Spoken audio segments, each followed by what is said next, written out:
नमस्कार, मैं दीपक राज सुमन। तो आज इतिहास की बात सीरीज में हम आपको बताएंगे कैसे देश के हुक्मरानों ने लोगों के अधिकारों को कुचला है, कैसे इंदिरा गांधी ने रातों रात इमरजेंसी लगाकर हजारों लोगों को जेल में ठूस दिया था, कैसे नरेंद्र मोदी सरकार ने सुप्रीम कोर्ट को भी अपने इशारों पर नचाया है, कैसे एक व्यक्ति को आज देश मान लिया गया है, कैसे जम्मू कश्मीर को नरक बना दिया गया है, कैसे सुप्रीम कोर्ट के न्यायाधीशों को सड़कों पर आकर अपने इंसाफ की भीख मांगने को मजबूर किया गया है। तो चलिए आज कड़ी दर कड़ी, परत दर परत खोलते हैं और आपको बताते हैं कैसे सरकारें आपकी भावनाओं से खेलती, कैसे समाज में धर्म और जाति के नाम पर आग लगाती है और उस आग में हमारे राजनेता अपना वोट बैंक उगाती है। हमारे देश में आज़ादी के बाद कई सरकारें आई और कई गई, लेकिन कभी सुप्रीम कोर्ट के न्यायाधीशों को सड़कों पर आकर ये नहीं कहना पड़ा कि लोकतंत्र, संविधान, अभिव्यक्ति की आज़ादी खतरे में। हम आपस में सहमत और असहमत भी हो सकते हैं, किसी पार्टी के समर्थक भी हो सकते हैं, हमारी विचारधारा किसी पार्टी से ताल्लुक़ रखती हो, लेकिन जब देश के सर्वोच्च न्यायालय के न्यायाधीश सड़कों पर उतरने लगे, इंसाफ की गुहार करने लगे, लोकतंत्र, संविधान पर सरकार द्वारा हमला बताने लगे, तो देश की जनता को वक्त रहते अपनी आंखें खोल लेनी चाहिए। उस समय देश की जनता को लोकतंत्र के रखवालों से सीधा सवाल पूछना चाहिए, ऐसी परिस्थिति क्यों उत्पन्न हुई जिसके कारण न्यायपालिका के 4 न्यायाधीश को सड़क पर आना पड़ा, मीडिया के सामने प्रेस कॉन्फ्रेंस करना पड़ा। भारतीय इतिहास में ऐसी घटना पहली बार हुई, इसलिए भी ये गंभीर विषय है। अपने प्रेस कॉन्फ्रेंस में उन 4 न्यायाधीशों ने जो कहा उसे हर भारतीयों को सुनना चाहिए। अपने प्रेस कॉन्फ्रेंस में जस्टिस चेलमेश्वर ने कहा कि सुप्रीम कोर्ट में बहुत कुछ ऐसा हुआ जो नहीं होना चाहिए था। हमें लगा हमारे देश के प्रति जवाबदेही है और हमने मुख्य न्यायाधीश को मनाने की कोशिश की, लेकिन हमारे प्रयास नाकाम रहे। अगर संस्थान को नहीं बचाया गया तो लोकतंत्र नाकाम हो जाएगा। जरा सोचिए, जिस न्यायपालिका से देश की जनता को इंसाफ की आखिरी उम्मीद होती है, अगर उसे कहीं से इंसाफ नहीं मिला, उसके साथ कोर्ट इंसाफ करेगी और उसका हक दिलवाएगी। लेकिन 4 न्यायाधीशों ने जिस तरह सड़कों पर आकर अपनी बातों को रखा, लोकतंत्र और संविधान को खतरे में बताया, ये किसी भी देश के लिए, वहाँ के नागरिकों के लिए शुभ संकेत नहीं थे। नए भारत के लोकतंत्र में ऐसी बहुत सी बातें हुई जो नहीं होनी चाहिए थी, खासकर न्यायपालिका के जजों के द्वारा। ऐसी ही एक उदाहरण है पटना के उच्च न्यायालय के मुख्य न्यायाधीश मुकेश रसिक भाई शाह का, जिन्होंने अपने एक इंटरव्यू में देश के प्रधानमंत्री की खुलकर तारीफ की और नरेंद्र मोदी को मॉडल और देश का हीरो बता दिया। देश में सिर्फ एक ऐसे ही न्यायाधीश मुकेश रसिक भाई शाह नहीं है, सुप्रीम कोर्ट के पूर्व न्यायाधीश अरुण मिश्रा भी इस सूची में शामिल हैं, जिन्होंने खुले मंच से इंटरनेशनल जुडिशियल कॉन्फ्रेंस 2020 में धन्यवाद ज्ञापन करने के दौरान पीएम मोदी को इंटरनेशनल लेवल बहुमुखी प्रतिभा के धनी वाला नेता बताया था। जब आप इतिहास के पन्नों को पलटेंगे तो इंदिरा गांधी शासन में भी कई ऐसे न्यायाधीश मिलेंगे जो सत्ता के चरणों में पड़े रहे। सवाल ये नहीं है कि तारीफ क्यों किया गया, सवाल ये है कि आप जिस न्यायपालिका के रखवाले हैं, उस न्यायपालिका पर देश के हर एक नागरिक का विश्वास होता है, भरोसा होता है, उससे इंसाफ की उम्मीद की जाती है। लेकिन जब न्यायालय के न्यायाधीश ही सरकारों की तारीफ करने लग जाए, देश की नेताओं की तारीफ करने लग जाए, तो सवाल खड़े होते हैं उसकी विश्वसनीयता पर, उनके दिए फैसलों पर।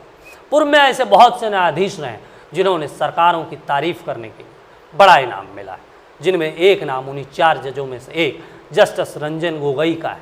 रंजन गोगोई भी उन 4 जजों में शामिल हैं जिन्होंने लोकतंत्र को खतरे में बताया था। लेकिन जब सुप्रीम कोर्ट के मुख्य न्यायाधीश बने तो इन्होंने भी कई ऐसे फैसले सुनाए जो सरकार के खुश करने वाले रहे, जिसमें राम मंदिर, राफेल, सबरीमाला जैसे मामले शामिल हैं। जब जस्टिस गोगोई रिटायर हुए तो राष्ट्रपति रामनाथ कोविंद के द्वारा उन्हें राज्यसभा सांसद के लिए नामित किया गया।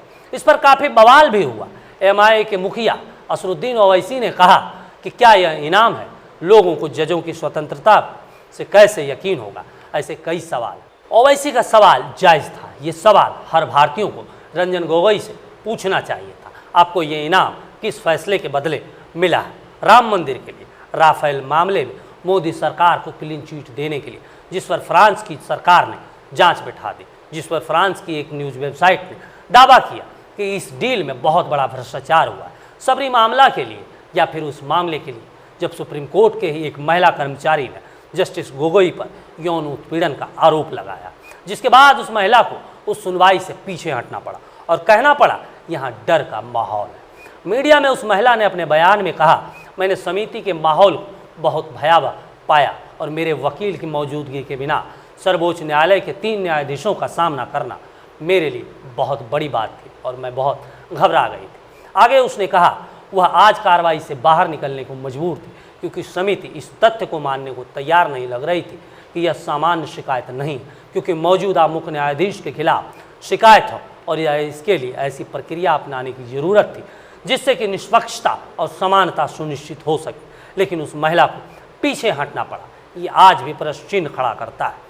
रंजन गोगोई अकेले ऐसे जज नहीं जिनके रिटायरमेंट के बाद बड़ा इनाम मिला। इससे पहले भी पूर्व की सरकारों ने जजों को रिटायरमेंट के बाद इनाम देते आई है, उसमें कांग्रेस भी शामिल है।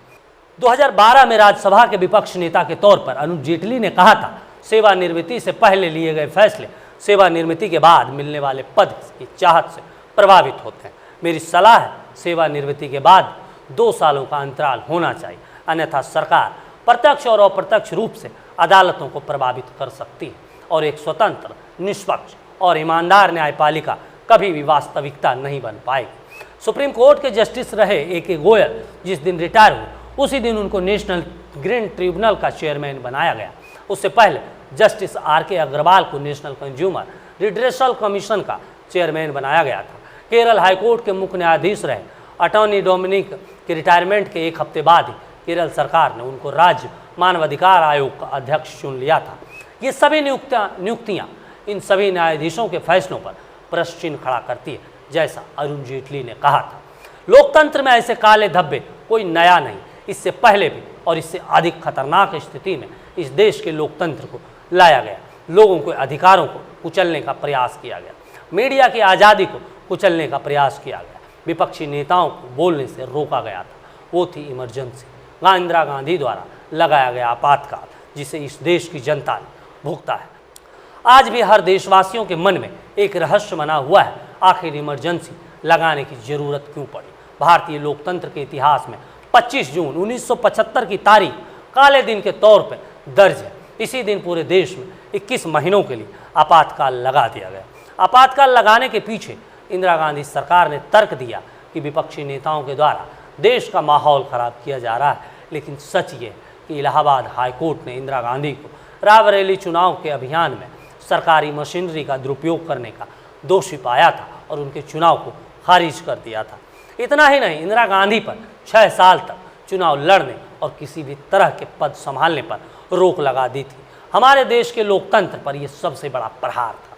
इस दौरान इंदिरा गांधी सरकार ने देश के बड़े से बड़े नेताओं को गिरफ्तार कर जेल में डाल दिया, जिसमें जयप्रकाश नारायण, मोरारजी देसाई, अटल बिहारी वाजपेयी, लाल कृष्ण आडवाणी जैसे नेता शामिल थे। प्रेस की आज़ादी पर इंदिरा गांधी ने जोरदार हमला किया। रातों रात सभी प्रेस की लाइटें काट दी गई। इस दौरान जबरदस्ती 83 लाख लोगों की नसबंदी भी करवाई गई। लोकतंत्र के काले इतिहास में कश्मीरी पंडितों पर हुए अत्याचार को भी कैसे भुलाया जा सकता है। कैसे जम्मू कश्मीर में रह रहे कश्मीरी पंडितों को नरसंहार किया गया, उनके महिलाओं के साथ रेप किया गया। 4 जनवरी 1990 को उर्दू अखबार आफ्ताब में हिजबुल मुजाहिदीन एक खबर छपवाया कि सारे पंडित कश्मीरी की घाटी छोड़ दें। चौराहों और मस्जिदों के लाउड स्पीकर के जरिए कहा जाने लगा कि कश्मीरी पंडित यहाँ से चले जाए, नहीं तो उनके साथ बहुत बुरा होगा। इसके बाद वहाँ के अलगाववादी समर्थकों ने कश्मीरी पंडितों की हत्याएं करने लगे। घर में घुसकर उनकी महिलाओं, बेटियों के साथ रेप करने लगे। पंडितों को धमकाते थे कि वो यहाँ से भाग जाए, लेकिन अपनी औरतों को यहीं छोड़ दें। वहाँ ऐसी कई घटनाएं हुई, लेकिन उनका रिकॉर्ड नहीं रह गई तो सिर्फ उनकी यादें। 1990 में सबसे अधिक कश्मीरी पंडितों ने कश्मीर को छोड़ा, जिसे आज तक इंसाफ नहीं मिला। वो अपने ही देश में पराये बने हुए हैं। ये हमारे देश के लोकतंत्र का काला इतिहास है। 5 अगस्त 2019 को राज्यसभा में भारत के गृह मंत्री अमित शाह ने जम्मू कश्मीर से धारा 370 हटाने की घोषणा की, जिसके बाद वहाँ के कई बड़े नेताओं को नज़रबंद किया गया, जिसमें पूर्व मुख्यमंत्री महबूबा मुफ्ती, फारूक अब्दुल्ला और उनके बेटे अमर अब्दुल्ला समेत कई और बड़े नेता शामिल थे। राज्य में इंटरनेट सेवा बंद कर दी गई। जो लोगों के मौलिक अधिकार हैं। राज्य में चारों तरफ पुलिस फोर्स खड़ा कर दिया गया और जम्मू कश्मीर को युद्ध का मैदान बना दिया गया। ये प्रक्रिया कई महीनों तक चलता रहा। ये हमारे नए भारत का लोकतंत्र है और नए भारत का इतिहास जो हमारे बच्चों को आने वाले समय में पढ़ाया जाएगा।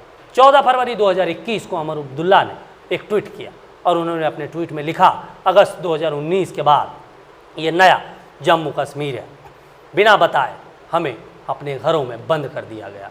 ये बहुत बुरी बात है कि उन्होंने मेरे सांसद पिता और मुझे अपने ही घर में कैद कर दिया। इसी तरह मेरी बहन और उनके बच्चों को उन्हीं के घर में बंद कर रखा गया।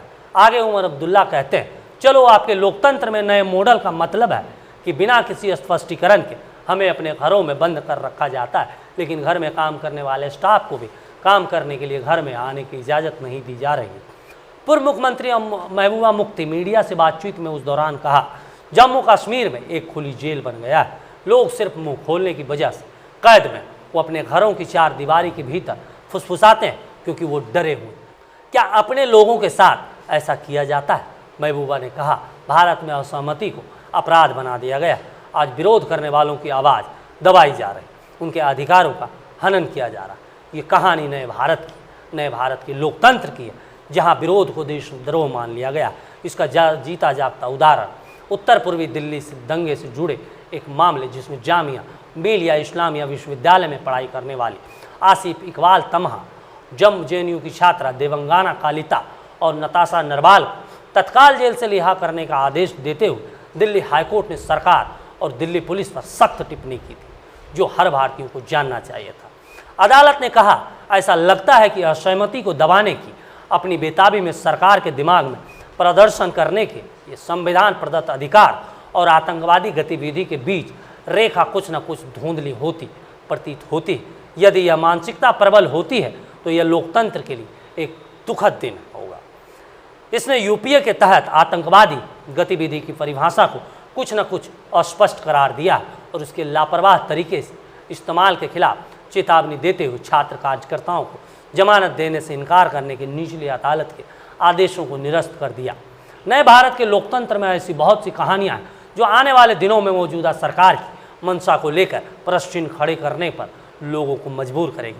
बहरहाल इतिहास की बात सीरीज में अभी के लिए इतना ही। अगले रविवार को फिर इतिहास के पन्नों में दफन हुए किसी और विषय को लेकर सिटी इंडिया के YouTube चैनल पर हाजिर होंगे। तब तक के लिए देखते रहे सिटी इंडिया। नमस्कार।